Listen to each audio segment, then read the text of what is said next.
Well, the end of remote work could be near for federal workers. President Trump's new executive order means federal workers must return to the office 5 days a week. It is a policy change that's getting support now from D.C.'s Democratic mayor. Fox 5's Tom Fitzgerald's at the Capitol. And Fitz, President Trump did not delay on this one. He did this day one.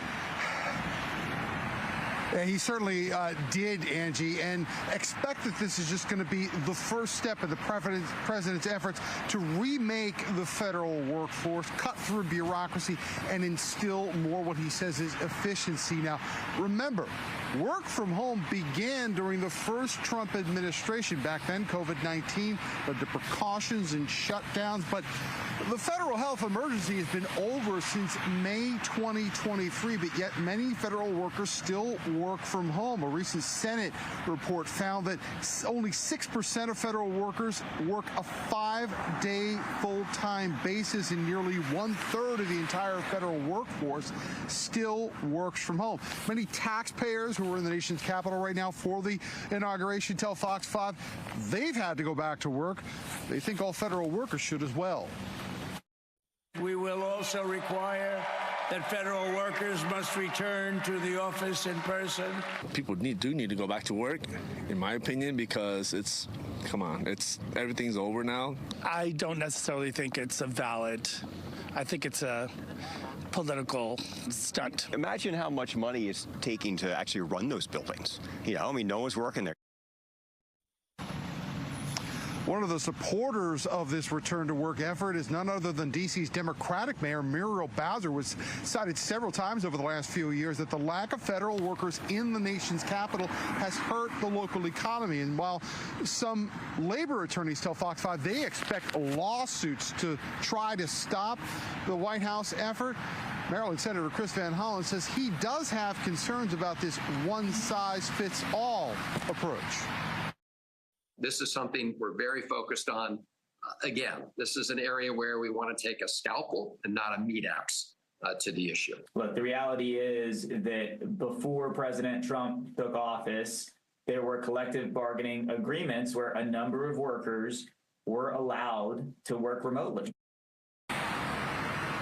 Now, while there's been a lot of talk about this, the when it kicks in, that still isn't clear. The White House releasing an announcement on this, saying that they're directing federal department heads to act as, quote, as soon as possible.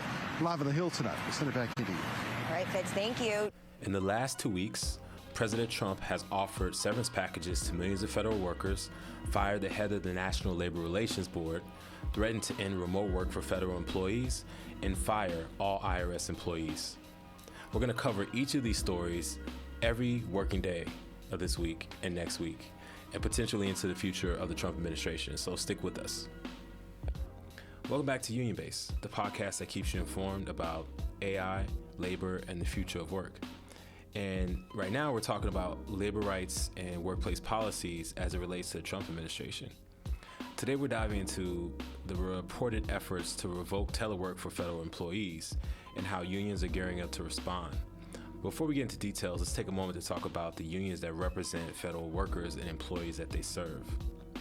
So, federal employees are represented by a variety of unions, each advocating for specific groups of workers. Here are 10 of the most prominent unions and the workers they represent.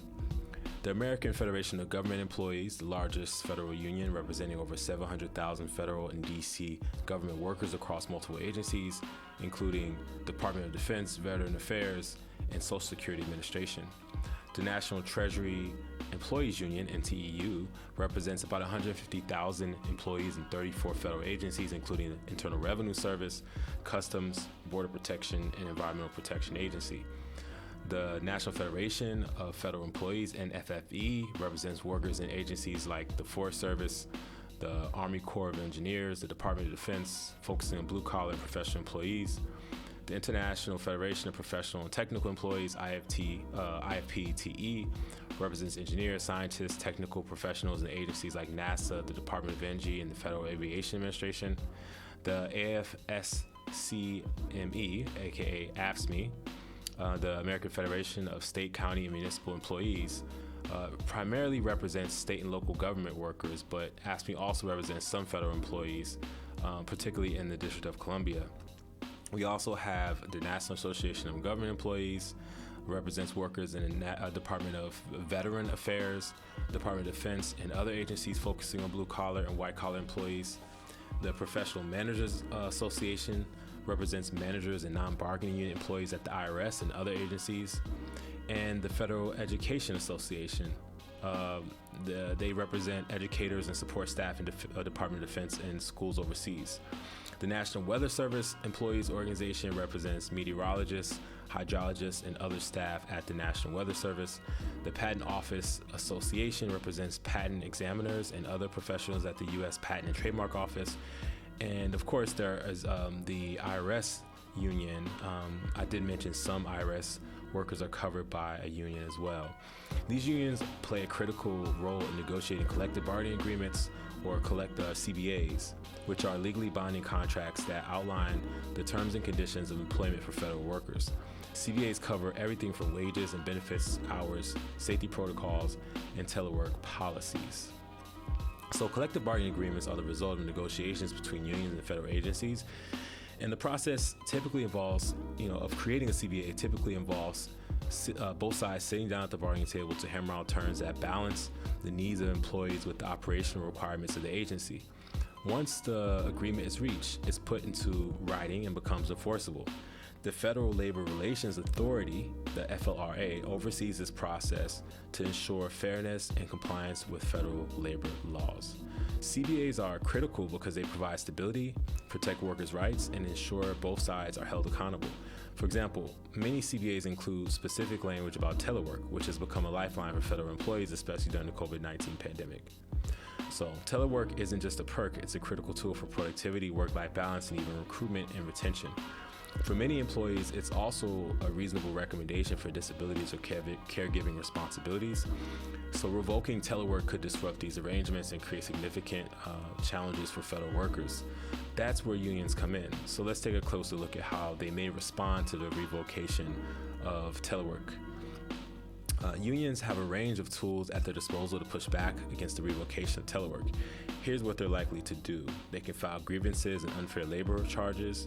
Many collective bargaining agreements include specific language about telework.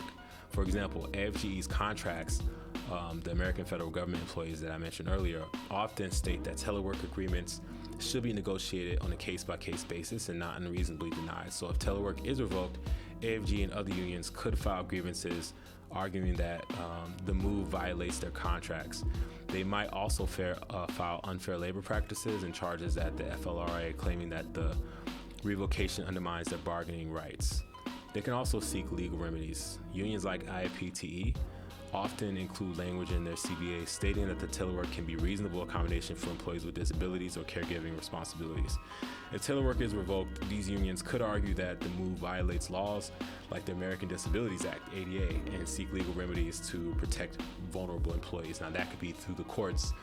Obviously, if the administrative state is torn down and some of these agencies don't have directors or enforceability, then you have a problem. But again, the courts have some legal authority that could enforce these rules and these collective bargaining agreements. Of course, the unions could lobby Congress, but that's heavily dependent upon the makeup of Congress at the time that they're doing that. They could negotiate new terms. Basically, they could bargain to sort of do impact bargaining. To sort of soften the blow on their employees. And of course, they can do the typical organizing and media campaigns, but I do think that those things seem to have a more limited impact during the Trump era. So what's next? So can we expect in the coming months that the unions will fight? Likely the unions are gearing up for a fight, and they're not alone. Many federal employees have come to rely on telework, and they'll likely voice their concerns through petitions, protests, and social media campaigns. This isn't just about convenience. They see it as fairness, flexibility in the future of work, and you can bet that unions will be on the forefront of this battle. So that's it for today on UnionBase. But if you're a federal employee or just someone who cares about labor rights, stay tuned and we'll keep you updated with this story as it unfolds. Thanks for listening, and don't forget to subscribe for more insights into what's going to happen during the Trump administration and these new challenges to labor. Thank you.